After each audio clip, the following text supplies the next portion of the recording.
온라인 경제 기사의 달인 알파균입니다. 알파균을요, 밴드에서 검색하시거나요, 유튜브에서 검색하시고 들으시면 됩니다. 구독과 좋아요 부탁드려요. 주상동 기자인데요. 공정위원회 이마트 SK 와이번스 M&A 승인했네요. 사전심사제 활용에 신속하게 결정한 게 주요했어요. 이번 결합심사는요, 4월 3일 정규리그가 시작되는 2021년 프로야구 일정을 감안 신속한 공정위의 판단을 받기 위해 임의적 사전심사 제도를 활용해 진행됐습니다. 이 제도는 주식 취득 등의 계약 체결 이전이라도 미리 그 기업 결합의 경쟁 제한 여부를 심사받을 수 있도록 결합심사에 따른 불확실성을 해소해주는 제도인데요. 이마트는 지난달 1일 사전심사를 요청한 뒤 같은 달 23일 SK텔레콤으로부터 SKT가 소유하고 있는 프로야구단 SK 와이번스의 주식 100%를 취득하는 계약을 체결했습니다. 다음날 이마트는 공정위에 정식으로 기업 결합을 신고했죠. 공정위 관계자는요, 앞으로 경쟁 제한 우려가 있는 기업 결합에 대해서는 엄밀히 심사하되 경쟁 제한성이 없는 기업 결합은 신속히 처리함으로써 기업의 경영 활동에 지장이 초래되지 않도록 할 것이라며 인터넷 간이시고 제도의 활성화 등 기업 결합 신고 및 심사의 효율성을 높일 수 있는 방안을 적극 강구해 나갈 것이라고 했습니다. 김수환 기자가 취재했네요. 미국 증권거래위원회 차기 위원장 주식거래 앱 비트코인 규제 강화해야 한다고 합니다. 갠슬러 지명자는요, 주식거래 앱 로빈후드가 개인 투자자 보호 노력에 소홀하다는 의원들의 지적에 대해선 기술의 발전으로 시장에 대한 접근성을 높인 것은 사실이지만 이것이 부작용도 만들어냈다며 증권거래위원회는 이 문제를 들여다봐야 할 것이라고 답했습니다. 앞서 게임스톱 사태 당시 미국 내 개인 투자자들이 주식 매매에 주로 이용했던 로빈후드는 그동안 주식 투자를 처음 접하는 개미주주들에게 마치 게임을 하듯이 주식을 거래하는 이른바 게이미피케이션, 게임이랑 비슷하네요, 현상을 야기했다는 비판을 받아왔습니다. 그는 또 로빈후드를 포함해 일부 증권거래 앱이 시타델 시큐리티 등 대형 증권거래 회사의 개인 투자자들의 주식 주문을 양도한 뒤 그 대가로 수익을 얻는 이른바 PFOF, Payment for Order Flow에 대해서도 규제 필요성을 강조했죠. 그는 개인 투자자들은 PFOF로 인해 원치 않는 가격에 주식을 매매할 가능성이 크다며 PFOF가 투자자 수익 증진보다 증권거래 회사의 이익만 불려왔다고 비판했습니다. 성기호 기자인데요. 매각설 도는 시티은행, 빅테크는 임수 검토한 적 없어! 만약 시티그룹이 한국시티은행의 소비자 부문을 정리한다면 대형 인수합병의 장이 열릴 수 있다는 전망도 나온다. 하지만 흥행 여부에 대해서는 부정적인 시각이 지배적이다. 가장 유력한 후보로 거론되는 빅테크들은 매력이 떨어진다며 인수 가능성이 희박하다는 입장이다. 카카오뱅크와 K뱅크 측은 한국시티은행을 인수 검토한 적 없다고 밝혔습니다. 가장 큰 이유는 법적인 산을 넘기가 어렵기 때문인데요. K뱅크와 카카오뱅크는 대주주가 비금융 자본이기 때문에 은산분리 원칙에 따라 은행 지분을 최대 10%, 지방은행은 15%까지만 소유할 수 있습니다. 이는 네이버 등 다른 핀테크 업체들도 마찬가지인 상황인데요. 대폭 축소했다고 하지만 여전히 두 자릿수 이상 남아있는 점포도 문제입니다. 전자금융거래법에 따르면 인터넷 은행은 전자적 장치를 통해 금융상품을 제공하도록 규정돼 있으며 이용자가 금융회사 또는 전자금융업자의 종사자와 대면하는 것을 금지하고 있습니다. 이 때문에 한국시티은행을 인수한다고 하더라도 점포를 모두 철수하고 관련된 인원을 모두 정리해야 하는 쉽지 않은 과제를 떠안을 수 있습니다. 한국시티은행을 인터넷은행으로 전환하는 방안도 거론되지만 이것도 쉽지 않죠. 인터넷 전문 은행으로 전환하면 인수를 희망하는 기업은 지분을 최대 34%까지 확보할 수 있습니다. 하지만 최근 5년간 공정거래법으로 벌금형 이상의 제재를 받지 않아야 하며 한국시티은행을 인터넷은행으로 전환하기 위한 당국의 허가도 필요합니다. 만약 빅테크 업체에서 인수에 나선다고 하더라도 넘어야 할 산이 적지 않은 것이죠. 한 빅테크 관계자는 형량법 때문에 인수는 어렵고 한국시티은행을 인터넷은행으로 전환할 경우 인수 가능성이 조금 생긴다며, 하지만 전자금융을 주력으로 하는 빅테크 기업에서 새로 인터넷은행을 인수할 이유가 없는 상황이라고 지적했습니다. 공병성 기자가 취재했네요. 가상통화 투자하려면 직접 투자부터 주식펀드까지 다양하네요. 가상통화 시장은 변동성이 큰 데다 개장, 폐장 시간 없이 24시간 운영됩니다. 자는 동안 투자 금액을 잃을 수도 있는 셈인데요.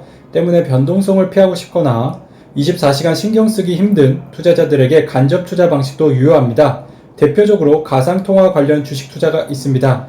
미국 나스닥에 상장된 비트코인 채굴 기업 라이엇 블록체인은 가장 유명한 가상통화 관련 종목인데요. 지난달 1일 19.98센트였던 주가가 19달러 98센트였던 주가가 한 달 만에 53달러 60센트까지 상승했습니다. 모바일 결제 기업 스퀘어도 가상통화 관련 종목입니다. 스퀘어는 2014년부터 가상통화 거래 기능을 도입했으며 지난해 5천만 달러 규모의 비트코인을 매입하기도 했죠. 그 외 간편결제 기업 페이팔, 다날은 우리나라 기업입니다. 등도 가상통화 관련 종목입니다. 황현주 기자인데요. 나도 모르게 엉엉 울어버렸다. 박용만 대한상의회장 규제 샌드박스 뒷이야기입니다. 책으로도 에세이가 됐어요. 에세이에서도 드러난다. 그는 봉사 다니며 가장 분노가 솟을 때 중 하나가 이건 우리도 자주 못 먹는 건데 라는 말을 들을 때라며, 내가 베푸는 것이니 나보다 못한 것을 줘야 한다는 생각이 참으로 당치 않다고 밝혔습니다. 당연히 자선을 베푼다는 마음으로 봉사하는 사람과 각을 세울 수밖에 없다. 박 회장이 꿈나무마을 보육원에 의류 1000여 벌을 기부할 당시 봉사자로부터 이건 우리 애들도 못 입히는 건데 라는 말을 듣자 이 아이들은 입히면 안 되는 건가요? 라고 발끈한 일은 잘 알려진 이야기다. 이런 까닭에서 책에서 고마움을 잊지 못한다며 추켜 세운 인물이 이서현 삼성복지재단 이사장, 당시 제일모직 부사장이다. 두산 상사 매각으로 의류 기부가 어려워지자 그는 고민 끝에 경쟁관계였던 이 이사장에게 도움을 요청했다. 이 이사장은 그날부터 지금까지 묵묵히 보육원 지원을 이어가고 있다고 합니다. 임정수 기자인데요. PE업계 고액 연봉의 이면, 사모펀드에 고액 연봉자가 많다죠. PF에서 프로젝트 파이낸싱이죠. PF는 사모펀드가 아닙니다. 부동산 자금 대주고 그런 곳인데요. 워낙 돈을 많이 벌다 보니 투자 위험을 따지는 팀사와 리스크관리 본부의 목소리는 약해지고 있는 것으로 관측됩니다.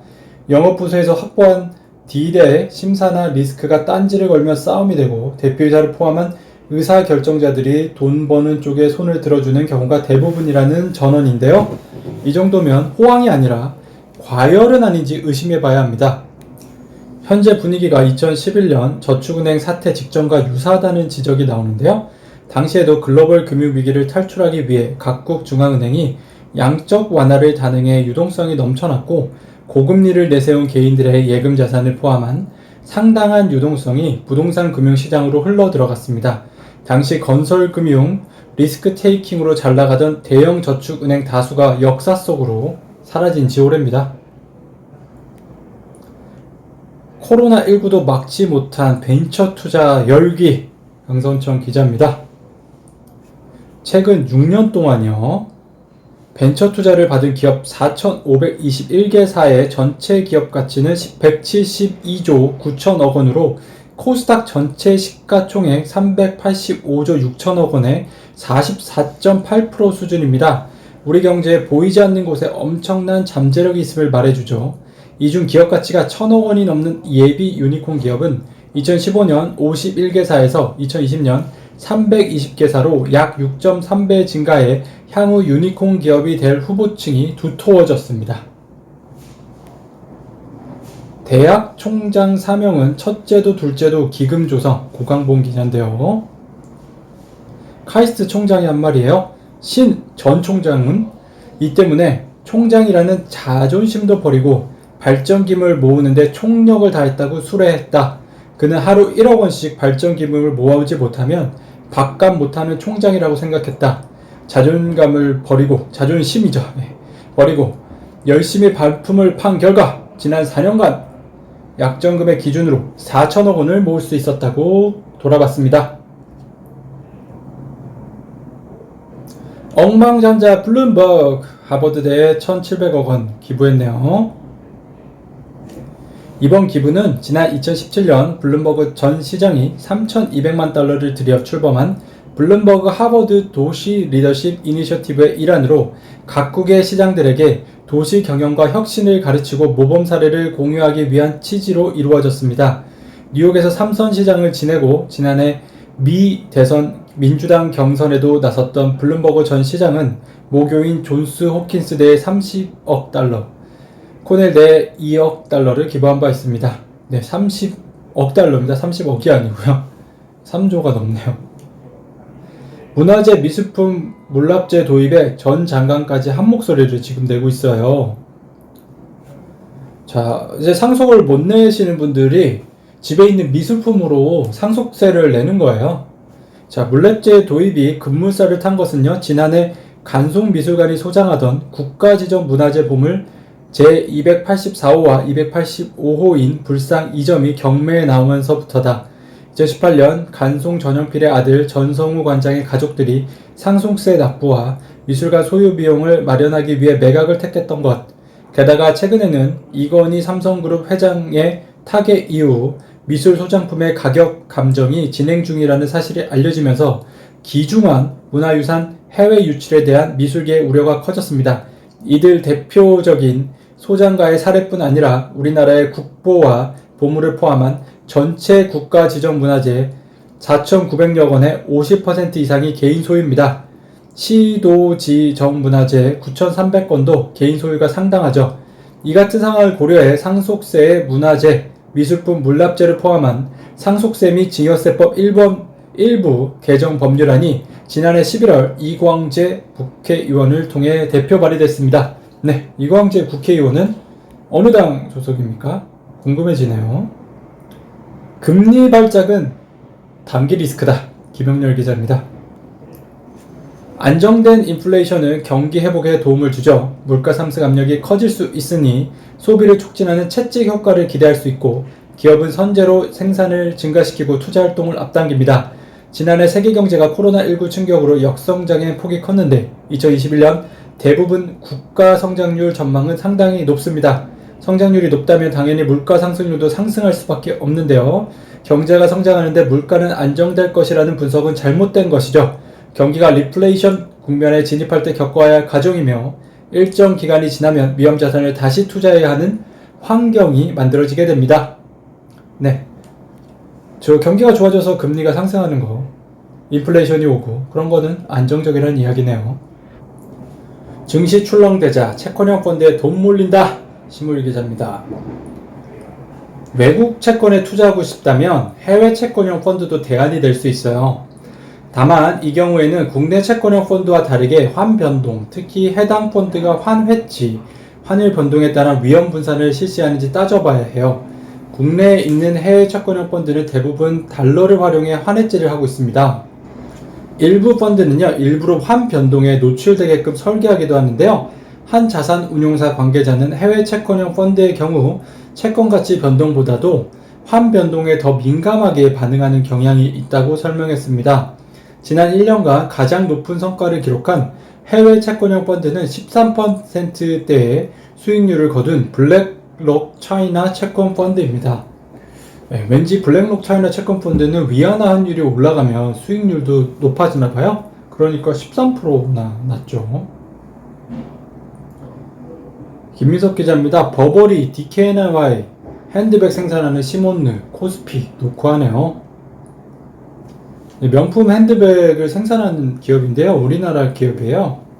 매출 규모도 1조 원이 넘어요. 2018년 기준 매출 9,560억 원, 영업이익 827억 원을 기록한 후 2019년 매출 1조 178억 원, 영업이익 1,351억 원을 거뒀습니다. 매년 1,000억 원 가량의 영업이익을 거두은 만큼 상장 기업 가치가 2조 원에 육박할 것이라는 평가를 받고 있어요. 한편 상장 추진 소식에 재무적 투자자 FI 자금 회수 방안에도 관심이 쏠립니다. 세계 최대 사모펀드 PEF 운용사 중 한 곳인 블랙스톤은 2015년 박은관, 시몬느 대표 등 최대 주주들의 지분 30%를 약 3천억 원에 취득했습니다. 시몬느는 2018년 영업이익 827억 원을 기록했는데 블랙스톤을 대상으로 800억 원의 배당을 하기도 했죠. 2015년에 3천억 원에 취득했는데 800원을 이제 배당 뺐다고 하면 2,200원을 정도 투자했다고 하고 30%라고 하면은 최근 5년 사이에 기업 가치가 그래도 많이 2배 이상 올라갔네요. 네. 이익은 뭐 3배 가까이도 되겠네요.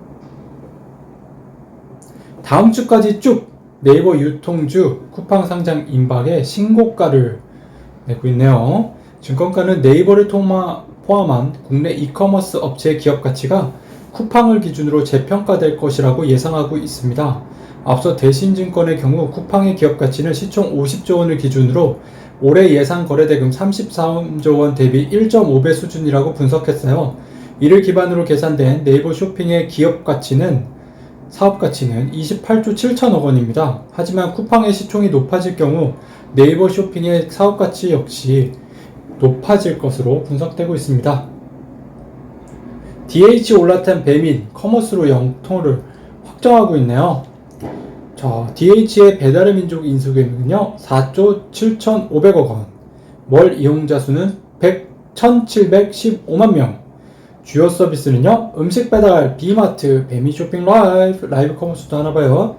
결제 서비스는요 간편 결제 배민페이, 선불 충전 서비스 배민페이 머니, 글로벌 진출, 베트남, 일본 음식 배달 서비스, 우아, DH 아시아 설립. 네, 우아한 형제들이네요. 우아한 형제들이 배민 운영하는 회사였어요. 배민의 세계화를 목표로 글로벌 시장 공략에도 박차를 가할 전망입니다. 이를 위해 김봉진 의장은 이달 중 싱가포르행 비행기에 오릅니다. 우아한 형제들과 DH의 아시아 진출 거점인 우아 DH 아시아 설립 작업에 속도를 내기 위함인데요. 양사는 2019년 12월 합병 발표 당시 50대 50 지분 비율로 싱가포르의 합작회사 우아 DH 아시아를 설립하고 한국을 포함해 방글라데시, 홍콩, 일본, 말레이시아, 필리핀, 태국 등 아시아 15개국에 진출하기로 한 바 있죠. 합작회사의 이사회 의장 겸 대표이사는 김 의장이 맡습니다. 한편 우아 형제들 인수가 완료되면서 DH는 공정거래위원회의 인수 조건에 따라 요기요 매각을 본격화할 전망입니다. 매각 주관사는 모건 스탠리가 선정된 것으로 알려졌으며 조만간 매각 절차를 공식화할 것으로 예상되죠. 업계에서는 인수 후보자로 쿠팡, 네이버, 카카오 등이 거론되고 있습니다. 여러분 맞춰보세요. 누가 인수할까요? 배달의 민족을 누가 인수할까요? 지누스 이윤재 대표인데요. 배당금 103억 포기. 103억 정말 크게 포기하셨네요. 근데 세금 원래 한 50% 낸다고 하면 53억? 근데 미국인은 또 더 내나요?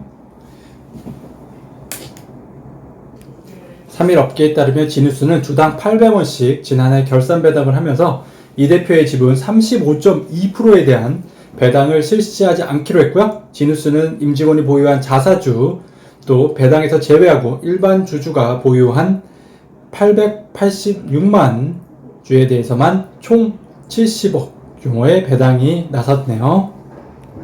멋있으십니다. 한미약품 지분 12% 확보한 송영숙 회장 중심으로 간다고 하네요. 네. 최대 주주로 올라섰어요. 고 임 회장은요, 송 회장이 이사장으로 재직했던 가홈문화재단에서 전체 주식 4.9%인 330만여 주를 넘겼고요. 송 회장이 한미유품 그룹 중심을 잡고 당분간 한미약품을 이끈 후에 2세 승계를 결정하도록 한 건데요. 3일 업계에 따르면요, 임 회장이 보유하고 있던 한미사이언스 주식 2,300만여 주, 약 34% 중 송 회장에게 30%, 세 자녀에게 각각 15%씩 상속됐어요. 배우자에 대한 법정 상속 비율을 넘어서는 지분을 상속함으로써 송 회장에게 확실히 힘을 실어줬습니다. 특히 송 회장이 지난 2002년 설립한 공익문화예술재단인 가온문화재단도 임 회장 보유 주식 14.3%를 남겨 송 회장 측 우호 지분이 기존 1.26%에서요 17%로 크게 올라갔습니다. 그동안 업계에서는요 고 임 회장이 지분 상속 의사를 딱히 밝히지 않은 것으로 알려져 유족들이 법적 상속 비율대로 지분을 상속받을 것으로 추정했는데요. 이 경우에도 송 회장의 지분율은 12.69%로 가장 높지만 자녀들 역시 10에서 11%가량의 지분을 고루 나눠 갖게 됩니다. 가족 간 경영권 분쟁이 발생할 가능성이 일각에서 제기됐던 이유인데요. 하지만 임 회장은 상속 비율을 다르게 조정해 송 회장에게 힘을 실어줬습니다. 네, 유언장을 잘 써놔야겠네요. 토종 앱마켓 살리기 이통사가 나섰습니다. KT는요 210억 원을 투자해 3.11%를, 유플러스는 50억을 투자해 0.7%를 확보했어요. 이에 따라 원스토어 지분 구조는 통신 3사 53.9%, 네이버 26.3%, 재무적 투자자 18.6% 등으로 재편됐어요. 기존 지분 구조는요 SK텔레콤 52%, 네이버 27%, 재무적 투자자 19% 등이었습니다. 이번 이통사들의 지분 투자를 통해 통신 3사, 네이버 등 국내 대표 정보통신기술 ICT 기업들이 주주로 참여하는 제대로 된 KM마켓이 탄생했습니다. 축하드립니다. 하나큐셀 미국 태양광 발전소 개발에 운영사에 매각했네요. 축하드리고요. 하나큐셀은요 3일 텍사스 쿡 카운티 내 81 MW 규모 태양광 발전소를 어댑터 리뉴어블스에 매각했다고 밝혔습니다. 어댑터 리뉴어블스는요 태양광 발전소 사업 개발과 설계, 조달, 시공, 수행, 발전소 운영을 전문으로 하는 업체죠. 이번 매각이 성사된 발전소는 연간 11만 5천 명이 연간 가정용으로 사용할 수 있는 규모의 전기를 생산하는 발전소입니다. 하나큐셀은 지난 4월 이 발전소를 착공해 그해 말 완공했습니다. 댈러스에서 북쪽 140km 떨어진 지역에 위치해 있습니다. 거래 가격은 공개되지 않았죠. 백색 황금 리튬간 고고행진 포스코 3천억 원에 산 리튬 호수 35조 대박 터졌다고 합니다. 리튬 가격 급등으로 포스코가 보유한 아르헨티나 옴모레모에르트 리움 염호의 가치도 뛰고 있습니다. 포스코는 지난해 말 염호의 리튬 매장량 인수 당시 추산한 220만 톤보다 6배 늘어나 1350만 톤임을 글로벌 염수 리튬 전문 컨설팅 업체인 미국의 몽고메리부터 확인받았어요. 이는 전기차 약 3억 7천만 대를 생산할 수 있는 수준입니다. 현 리튬 시세를 적용한 이 염호 매장량의 누적 매출액은 35조 원에 달할 것으로 예상되어 포스코는 2018년 8월 2억 8천만 달러 약 3,100억 원의 리튬 염호를 인수했습니다. 자, 35조 원에 영업이익률 10% 하면 3조라고 하는데 3천억에 3조를 벌었다고 치면 정말 많이 벌었네요. 영업이익률 1%면 진짜 거의 똔똔이고요. 노희영 기자입니다. 미국 백신발 경제 회복 빨라진다. 바이든 전국민 물량 5월 조기 확보. 와, 야 미국이 회복돼야죠. 미국이 백신 접종에 속도를 내는 가운데 전례 없는 재정 부양책과 통화 완화 정치가 더해지면서 경기 회복 속도가 빨라지는 양상입니다. 1일 미 공급관리협회 ISM이 발표한 2월 제조업 지수는 2018년 8월 이후 2년 반 만에 최고 수준을 기록했고 1월 1인당 개인소득도 10% 급증했습니다. 미국의 국내 총생산 GDP를 변화를 추적하는 애틀랜타 연방준비위원회 자료에 의하면 1분기 경제 성장률 추정치는 10%에 달합니다. 야네 리서치의 에드 야데니는 상반기 동안 V자 회복이 이루어질 것이고 이는 연말까지 이어질 수 있다고 분석했네요. 마인처럼 될까 무섭지만 공상당과 거리두고 싶은 중국의 IT 거물들입니다. 예, 중국의 가장 큰 그 쇼핑몰이 있어요. 온라인 쇼핑몰 알리바바인데요. 거기 창업자가 마인인데요. 한번 말 잘못했다가요 이제 공산당에 찍혀가지고 진짜 부도 확 줄어들고 그런 사람이 있거든요. 다만 속내는 복잡할 것이라는 게 전문가들의 중론이다. 자신의 기업과 공산당 간 연계를 밀착 감시하는 미국 규제 당국을 의식하지 않을 수 없기 때문이다. 미국 정부는 1월 안보를 명분으로 중저가 스마트폰 업체 샤오미를 블랙리스트에 올렸다. 샤오미는 반발했지만 공산당과의 밀착 행보가 미국을 자극했을 가능성이 있다. 실제 레이진 회장의 전인대 대표 임기는 오는 2022년까지로 1년 더 남아있다. 미국과의 오해를 풀어야 할 샤오미 입장에서는 신경이 쓰이지 않을 수 없는 대목입니다. 샤오미 이제 미국한테 찍히면 네, 큰일 납니다. 샤오미는요, 중국의 그 애플과 같은 업체예요. 핸드폰 생산하고요, 소프트웨어도 가지고 있죠. 프로야구 혼다 공정위도 신세계 SK 와이번스 인수 신속 승인했다는 소식 아까 전해드렸죠. BIS의 경고, 한국 민간부채 위험 역대 최고라고 합니다. 와, 이게 민간부채 위험도가 이게 쫙쫙 올라가는 그래프 보이시죠? 네, 16을 이제 막 넘어서려고 하는데요. 16% 정도 됐어요. 근데 3일 국제결제은행 BIS에 따르면요, 지난해 3분기 말 우리나라 신용 갭, 크레딧 투 GDP 갭은 16.9%로 직전 분기 13.8%포인트 대비 상승하면서 역대 최고치를 기록했다. 중국은 지난해 2분기 11.3%포인트에서 3분기 10.7%포인트로 낮아졌고, 미국 4.9%포인트, 브라질 6.6%포인트 등은 낮은 수준을 유지하고 있어 국내 상황과 대비된다. 신용갭은 명목 국내 총생산 GDP 대비 민간 신용, 가계, 기업 부채 비율이 장기 추세에서 얼마나 떨어졌는지를 측정하는 부채 평가 지표다. 민간 신용 비율 상승 속도가 빠를수록 갭이 벌어지는데, BIS는 해당 지표를 통해 국가별 신용 리스크의 누적 정도를 평가하고 있어요.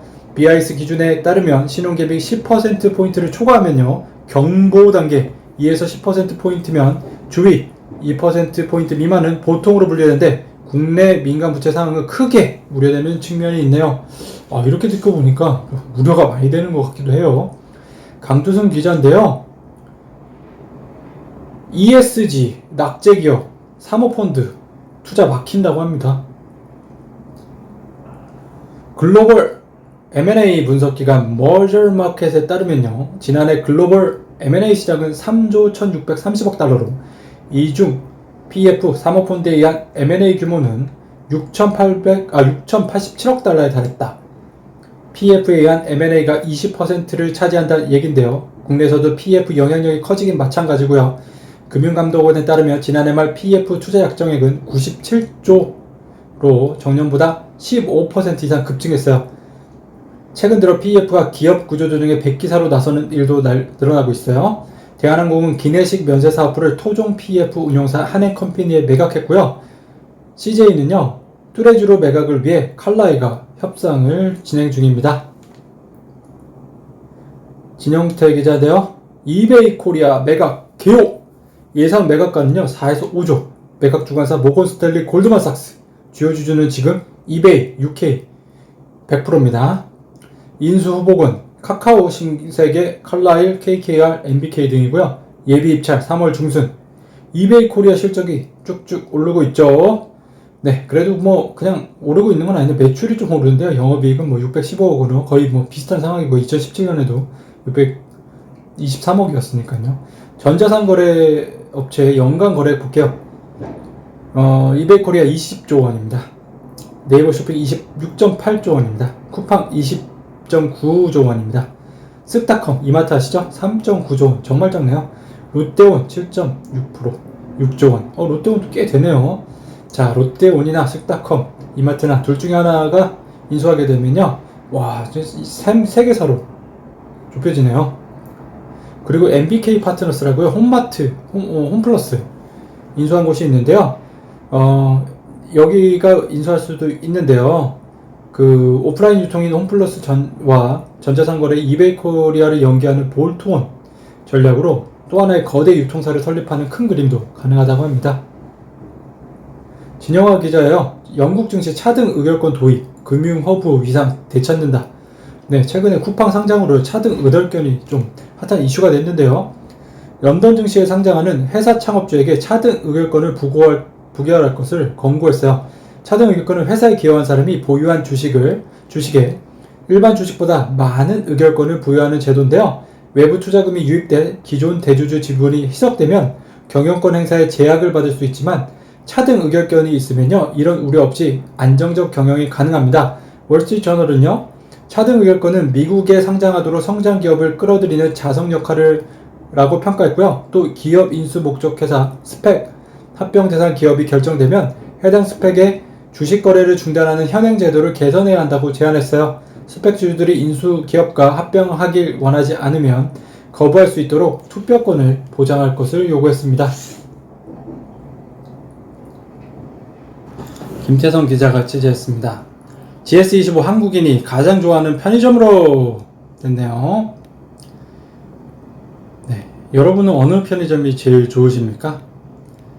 GS25가 제일 좋대요. 한국 편의점 선호지수인데요. 83점 받았고요. 2위가 CU 62점 받았어요. 세븐일레븐 35점, 이마트24 35점, 미니스톱 16점. 네, 다른데 좀 분발하셔야겠네요. 김전봉 기자가 취재했어요. KB금융, 신한지주, 은행주 일제히 오름세를 보이고 있는데요. 왜 그럴까요? 은행주가 오르는 것은요, 미국 국채금리 상승이 국내 은행주의 실적 개선으로 이어질 가능성이 크기 때문이에요. 미국 국채 10년물은요, 이번 주에 1.4% 초중반대에서 등락을 이어가고 있어요. 미국 국채금리와 상관관계가 높은 국내 국고채 금리와 시장 금리가 동반 상승하면 수익성이 좋아질 수 있다는 기대감이네요. 전지원 기자가 취재했는데요. 세계적 미술 작품 9개로 나가면 안 돼! 전 직장관 8명이나 나섰네요. 네. 1985년 개관한 프랑스 파키 피카소 미술관은요, 상속대 대신 문화재와 미술품을 내는 물납제도의 산물입니다.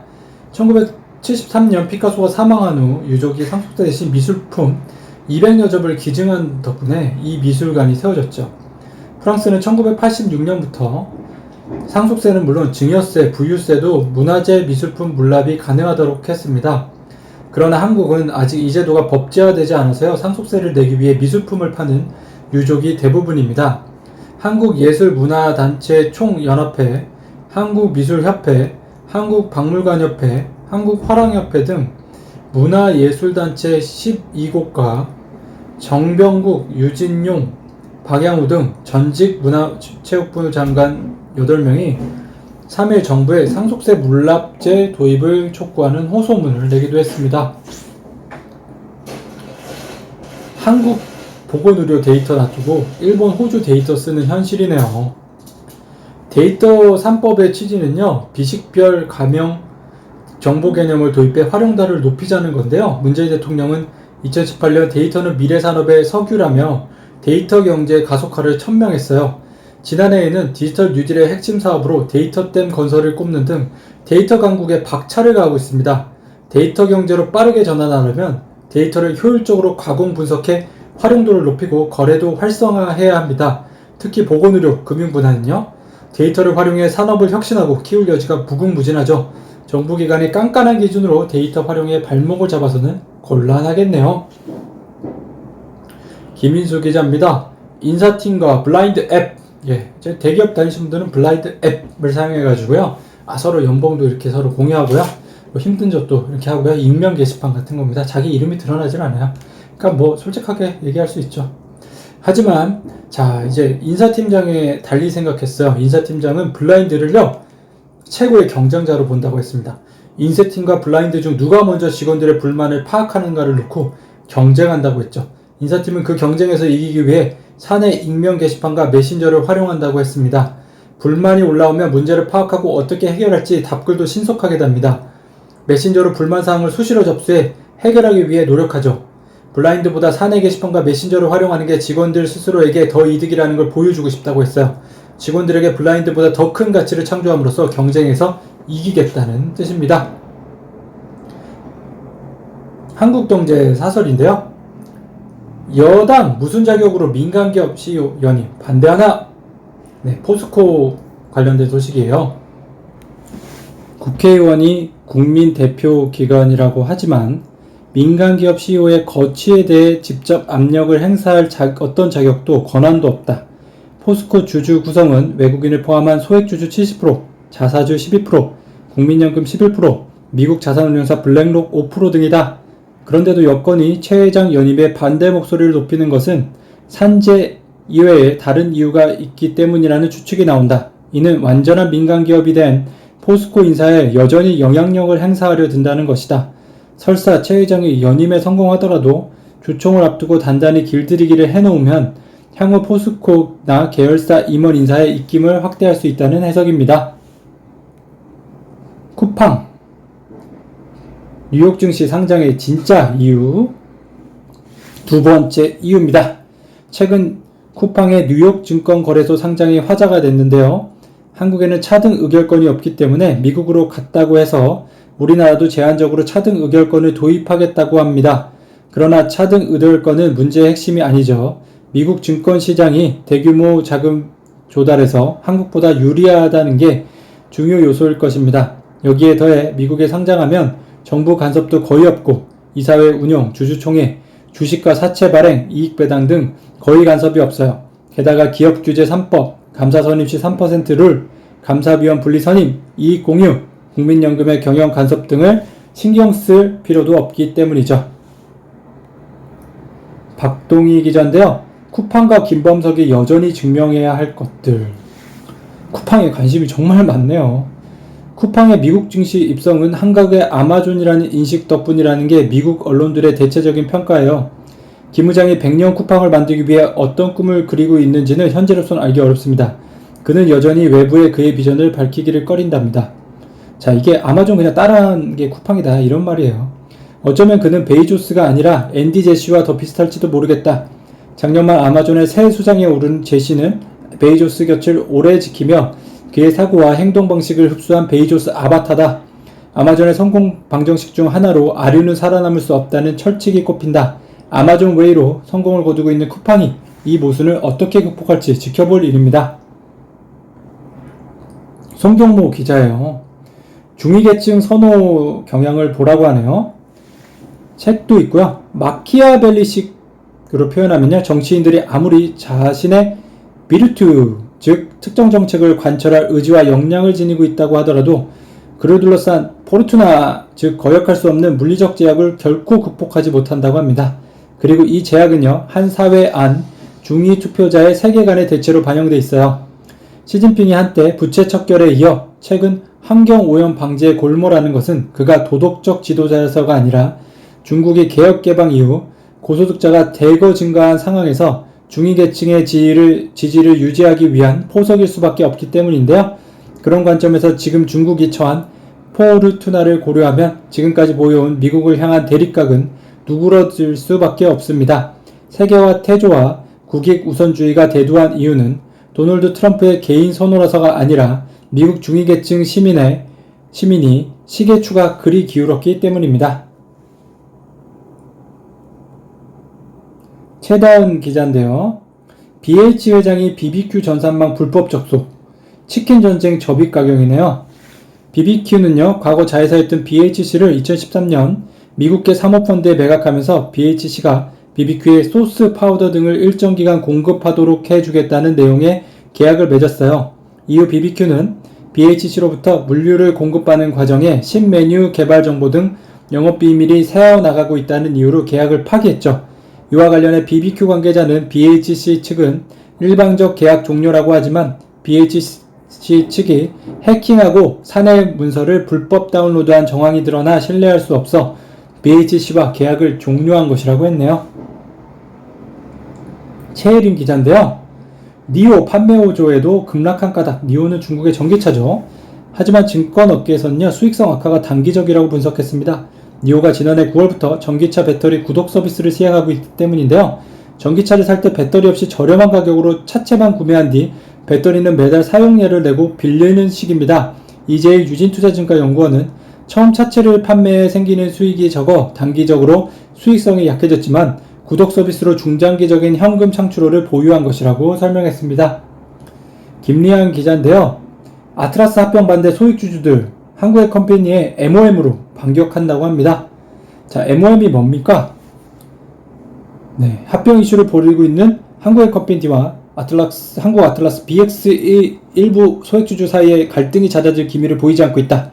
특히 합병 반대 측이 대주주의 의결권을 제한하는 내용의 MOM, 메저리티 오브 마이너티를 원칙을 내세우고 있어 투자자들의 관심을 모으고 있습니다. 반대 측이 주장하는 MOM은요, 상법상 특별 이해 관계인 주촉에서 의결권을 행사할 수 없는 사람 조항과 관련해 이해관계가 없는 소액주주 중 다수의 동의를 받도록 하는 원칙을 말합니다. 국내에선 정식으로 도입하지 않은 제도인데요. 다만 학계에서는 지배주주가 회사의 자산 등 영업 양수도를 할 경우 지배주주 의결권을 제한해야 한다는 게 다수설이에요. 소액주주들은 한국엔컴퍼니가 아틀락스 BX와 합병계약의 일방으로서 상법상 특별관계인이 해당하므로 주총에서 의결권을 행사해서는 안 된다고 주장하고 있습니다. 지난달 한국기업 가버넌스 포럼도 합병가액 산정의 문제점 및 개선 방안 세미나를 열어 계열사 간 합병의 경우 절차적 공정성을 높이기 위해 MOM 원칙 도입을 검토해야 한다는 주장을 내놓았어요. MOM 제도는 미국, 이스라엘 등에서 소액주주 보호장치로 도입돼 있죠. 민경진 기자인데요. 장하일 창업인 대표 소상공인의 상권 분석해드려요. 창업인은요, 식음료 프랜차이즈 회사의 데이터와 KT 상권 분석 데이터 등을 활용해 상권 분석 정보를 제공하고 있어요. 예비 창업자는 선호하는 창업 분야, 자본금 등 간단한 정보를 입력하면 특정 지역에 적합한 프랜차이즈 브랜드를 추천받을 수 있어요. 장 대표는 예비 창업자 프랜차이즈 본사 매칭 기능에 머물렀던 창업 지원 서비스를 상권 분석 기능을 통해 차별화했다고 강조했습니다. 장 대표는 대학 시절 마케팅 회사를 꾸리며 처음 사업 전선에 뛰어들었죠. 마케팅 역량을 시험할 목적으로 두세 평 남짓의 주스 가게를 창업했고, 이 주스 가게를 휴서권 일대 25개 가맹점을 보유한 프랜차이즈 회사 아메리칸 트레이로 키워냈습니다. 그는 예비 창업자를 500명 정도 인터뷰하면서 소상공인과 자영업자에게 상권 정보 등 마케팅 자료를 제공하는 서비스가 절실하다는 걸 느꼈다고 말했습니다. 창업인은 4월 상권 분석 기능을 한층 강화한 솔루션을 새롭게 선보일 예정이네요. 이상은 기자인데요. 비트코인 급등에 빗썸 몸값 뛰자 넥슨 김정주 인수 멀어집니까? 3일 투자은행의 업계에 따르면요, 빗썸의 2019년 영업이익 규모는 481억 원이었으나 올해 1월에만 약 200억 원 가까운 영업이익을 냈습니다. 비트코인 가격이 올 들어 약 76% 급등하는 등 거래소가 보유하고 있는 가상화폐 평가이익도 급격히 불어났는데요. 빗썸은 업비트, 코인원, 코빗 등 다른 거래소 대비 압도적으로 많은 회원수와 거래량을 자랑하고 있어요. 작년 말까지 관련 업계는 게임회사 넥슨 창업자인 김정주 NXC 대표가 빗썸을 인수할 가능성을 높게 점쳤죠. NXC 넥슨 지주회사 경영권의 대가로 약 5천억 원을 제시한 것으로 알려졌는데요. 그러나 회사 실적이 급격히 좋아지면서요, 한창 진행 중이었던 매각 절차는 숨고르기에 들어갔습니다. 한 IB 관계자는요, 보유하고 있는 화폐의 가치, 벌어들이는 돈의 규모 등을 고려하면 5천억 원도 싸다는 인식이 커지고 있습니다. 지금 같은 호황이 계속된다면 1조 원까지도 노려볼 수 있지 않겠느냐고 말하고 있죠. 현재 빗썸을 운영하는 빗썸홀딩스의 단일 최대 주주는 비텐트 34%고요. 하지만 이정훈 빗썸홀딩스 의장이 BTHMB 홀딩스 10.7%와 DAA 30% 등 우호 지분을 포함해 65.7%가량을 확보하고 있습니다. 이번에 매각 대상이 된 지분은 이 의장이 층이 보유하고 있는 65.7%인데요. 삼성 KPMG가 매각을 주관하고 있네요. 이고은 기자가 취재했네요. 페이스북 생체정보 침해 소송 6년 만에 7,300억 배상. 2일 테크노크런치 외신 보도에 따르면요, 미국 연방법원 캘리포니아 북부 지원의 데임스 도나토 판사는요, 일리노이주 주민들이 페이스북을 상대로 낸 집단 소송에서 최고종 배상액을 최근 확정지었어요. 제15년 소송이 제기된 지 6년 만에 마무리됐죠. 집단 소송에 참여한 일리노이주 주민 160만 명은 1인당 345달러씩 38만원씩 받네요. 정영우 기자입니다. 9년째 사상 최대 예산 편성한 일본 국가 부채 비율 미국의 2배입니다. 부채 규모를 급격히 늘리면서요, GDP 대비 부채 비율이 지난해 기준으로 266%까지 치솟았어요. G7 가운데 부채 비율이 두 번째로 높은 이탈리아보다 161%죠. 100%포인트 이상 높고요. 3위 미국 131%의 2배 수준이 있네요. 중국 양해 앞두고 부동산 주식 거품 경고에 긴축 경계감이 커졌네요. 자, GDP 비율을 한번 볼게요. 부채 대비 GDP. 늘어나는 주권 국제부는요, 270%까지 달았습니다. 예. 자, 일본보다 높네요. 김진훈 기자입니다. 택진형 10년째 밀어줘. 돈 안 벌어도 된다고 했다고 합니다. 보폭 넓히는 NC소프트 AI인데요. NC소프트 AI는 이제 야구, 엔터테인먼트, 금융 등 보폭을 넓혀가고 있어요. 그는 창단 9년 만에 정규 시즌 한국 시리즈 통합 우승을 차지한 NC 다이노스의 핵심 경쟁력으로 AI 전력 분석 시스템인 D-락커를 뽑았습니다. NC 다이노스의 복습은 빠르다. 투수가 던지는 공 하나하나를 AI를 분석한다. 이 센터장의 말인데요. NC 다이노스의 2019년 시즌 땅볼 아웃 비율은 전체 10개 구단 중 가장 높았어요. 구단은 히팅 포인트를 앞에 두고 빠른 공에 집중하는 방식으로 훈련하며 약점을 극복했죠. AI의 빠른 분석은 경기를 연속으로 치르는 단기전에서 더 성과를 내는데요. 이 센터장은 경기가 끝나면 감이 사라지지 않는 상태에서 복습합니다. 이튿날 경기에서 더 나은 성과를 낼 수 있게 되는 거죠. AI, NC소프트 야구 우승에 뒤에 있었네요. 이면우 기자인데요. 은행들 카카오 원맨쇼 배우자 네이버 원팀에 무섭네 하네요. 자, 네이버 금융 한번 볼게요. 네이버는요, 출발은 다소 늦었지만 무서운 속도로 추격하고 있어요. 네이버 금융사업은 2019년 설립된 네이버 파이낸셜이 이끌고 있는데요. 온라인 간편결제 네이버페이 담당 부서를 분사하고 미래에셋에서 30% 지분 투자를 받았어요. 미래에셋과 손잡고 출시한 종합자산관리 계좌 CMA 통장과 소상공인 대출이 간판 상품이고요. 네이버페이의 지난해 거래액은 25조 9천억 원으로 외형상으로는 카카오페이에 뒤처집니다. 그러나 카카오페이는 송금이, 네이버페이는 결제가 많은 점이 특징이에요. 송금은 가입자를 모으는 미끼일 뿐 수수료 부담이 커지는 미치는 장사입니다. 네이버는 페이를 쇼핑, 멤버십, 예약 지도 등과 연계해 가입자 묶어두기 효과를 높이고 있네요. 구민기 기자인데요. 키즈 스타트업 육성, 네이버는 물류 집중, 카카오는 분야 초월. 자, 물론 네이버와 카카오는 집중하는 분야가 다른 만큼 투자 성향에 차이가 나죠. 최근 네이버 투자의 핵심 키워드는 물류입니다. 네이버는 지난해 3월 물류 스타트업 두 손 컴퍼니 위킵, FSS에 각각 13억 원, 25억 원, 30억 원을 투자했어요. 지난해 11월에 배달 대행 서비스 생각대로를 운영하는 인성데이터에 400억 원을 투자해 지분 10%를 확보했죠. 인성데이터는 국내 킥 서비스 분야 시장 점유율 70%에 달하는 배달 운송업체입니다. 오용주 기자인데요. 대형주 랠리탄 실버개미 수익률 2030 악구하고 있어요. 자, 입주 60대 수익률이 13%로 가장 높아요. 네. 증권업계에서는요, 실버개미와 밀레니얼 간 투자 성향 차이가 이런 결과를 났다고 보입니다. 안정적인 투자를 선호하는 실버개미들은요, 실적과 재무제표 등이 검증된 대형주를 선호하는 반면 밀레니얼은 단기간 고수익을 내 테마주나 인버스 ETF에 몰빵하는 등 경향이 있다는 성향이 다르다는 얘기죠. 구경무 기자입니다. 경제 리스크에 에하라 뚝뚝 눈물의 브라질 펀드 구경민 기자네요. 와, 여기 뚝뚝 떨어지는 거 보시죠? 예, 뚝뚝뚝뚝뚝뚝뚝 빨간색이 떨어지네요. 자, 헤아라 가치가 하락하면요, 펀드 수익률도 타격을 입어요. 일반적으로 브라질 펀드는요, 원화에서 달러로 먼저 환전한 뒤 달러를 다시 헤아라로 환전해 브라질 주식에 투자합니다. 이 중 달러를 헤아라로 환전하는 과정에서 해지 비용이 만만치 않아 보통 환환제를 하지 않기 때문에 헤아라 가치가 떨어지면요, 펀드 판매액도 함께 줄어들죠.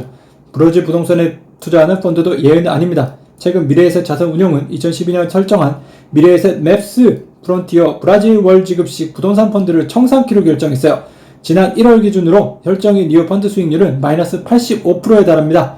건물 가격 자체는 56% 정도로 올랐지만 환해지를 하지 않아 헤아라 환율 하락으로 인한 손실이 컸기 때문이라고 합니다.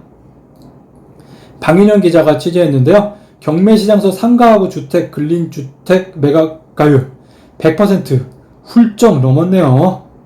자, 근린주택은요, 1층에 상가, 2에 4층에 주택이 있는 구조로 상가가 섞여 있지만 시장에서는요, 아파트가 아닌 주택의 하나로 인식돼 관심이 덜했어요.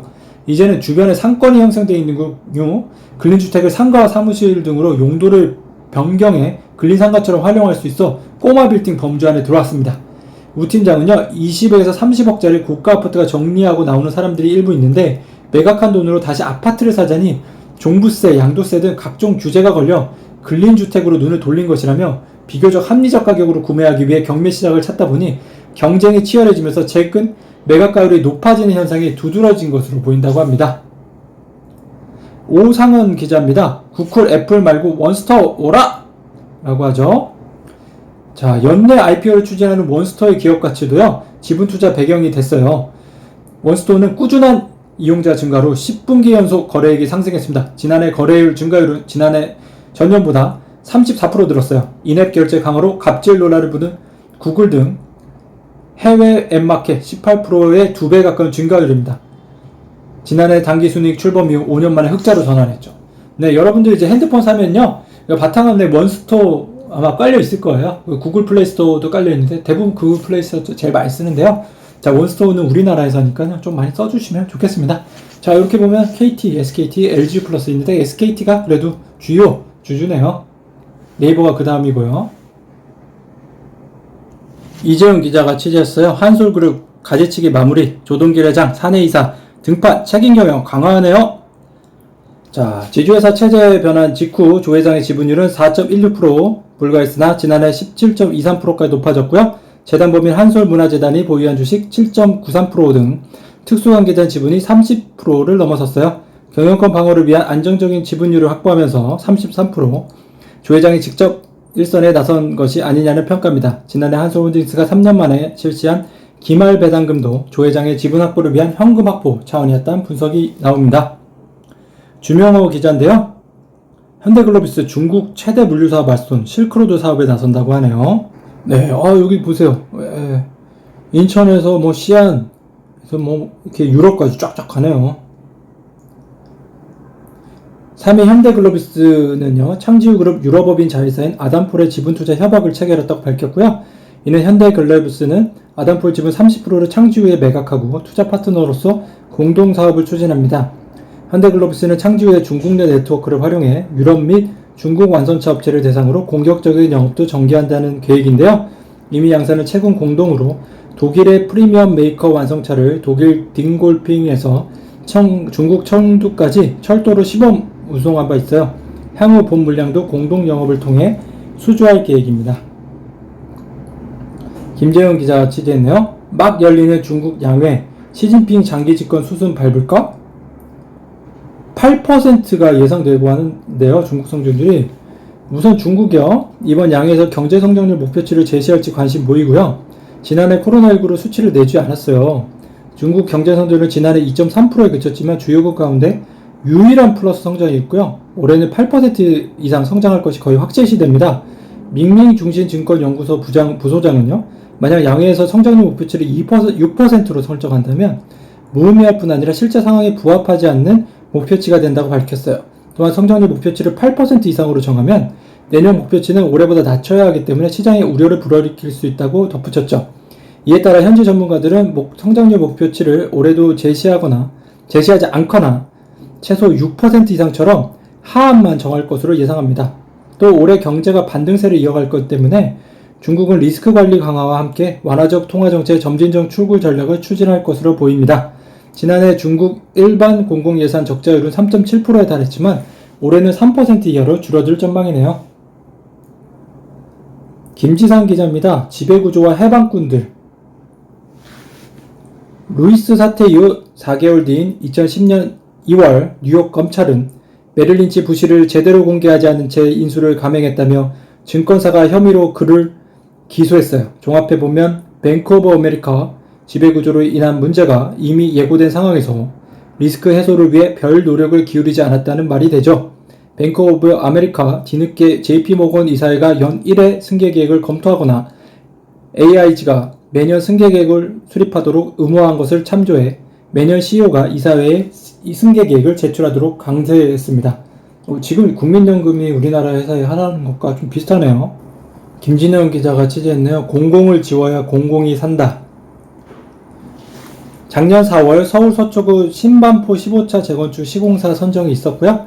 경쟁은 삼성물산, DLENC, 호반건설의 3파전이었고요. 5년간 정비사업 시장에 떠나있던 삼성물산이 뛰어들면서 레미안의 귀환으로 화제가 됐었죠. 이름값에서 밀리는 호반건설은 건설사가 조합에 빌려주는 사업비에 연 0.5% 금리를 제시했어요. 삼성 1.9%, 대림 CD금리 플러스 1.5%포인트에 비해 절반도 안 되는 수준이었는데요.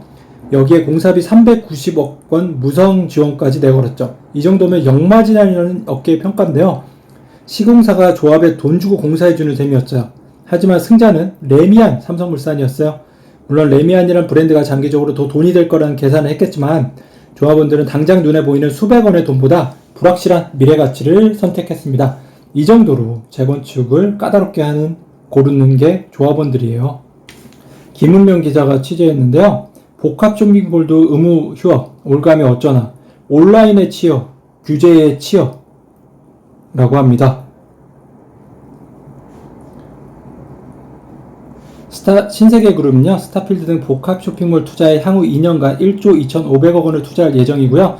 현재 스타필드 하남, 고양, 코엑스몰, 안성과 스타필드 시티 유래, 부천, 명지 등을 운영 중이며 향후 스타필드 창원, 청라, 수원, 동서울 등을 개발할 예정이에요.